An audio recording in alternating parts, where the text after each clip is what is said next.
ايه اللي جابك يا متولي؟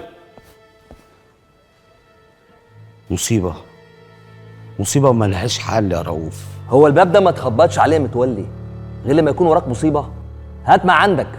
ابويا باع كل اللي حيلتنا. لمين؟ لموسى؟ لا، يا حبيبة. يا راجل وقعت قلبي في رجلي. ما بعدتش كتير يعني منك لحبيبه، عادي. بدل ما اشتري منك او من ابوك اشتري من حبيبه على طول. من الواضح ان الفهم بقى عندك بعافية يا رؤوف. لو انت فاكر حبيبة هتيجي تترمي في حضنك، تيجي تقول لك اشتري مني يا رؤوف، ده انت بتحلم.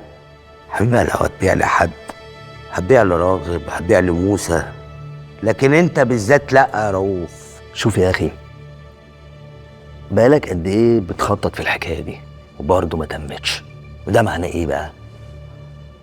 ان دي مش شغلانتك، مش بتاعتك. ارجع لاصلك، وزي ما بيقولوا من فات قديم وتاه. مكانك مش هنا، مكانك هناك في البرولوس.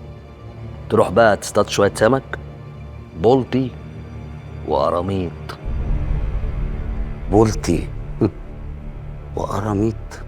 طب قبل ما تتريق افتكر انت بتتكلم مع مين. ده انا متولي الراعي، يعني الحاوي. وطي صوتك يا حاوي، صوتك ما يعلاش في مكتبي هنا، انت فاهم ولا لا؟ وبعدين انت ملط.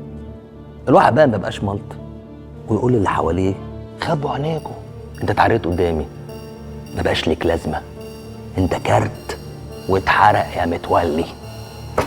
اسمع بقى الكلمتين دول وركز معايا واعتبرهم حكمة اليوم.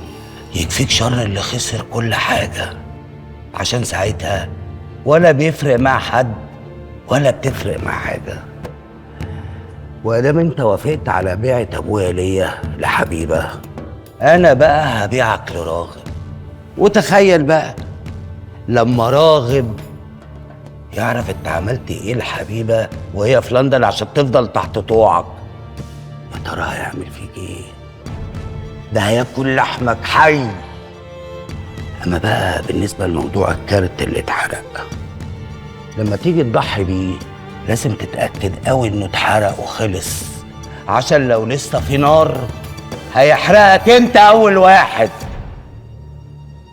ويا ريت ما تنساش بقى توطي صوتك شوية عشان احنا في شركة محترمة. سلام سلام يا عسل.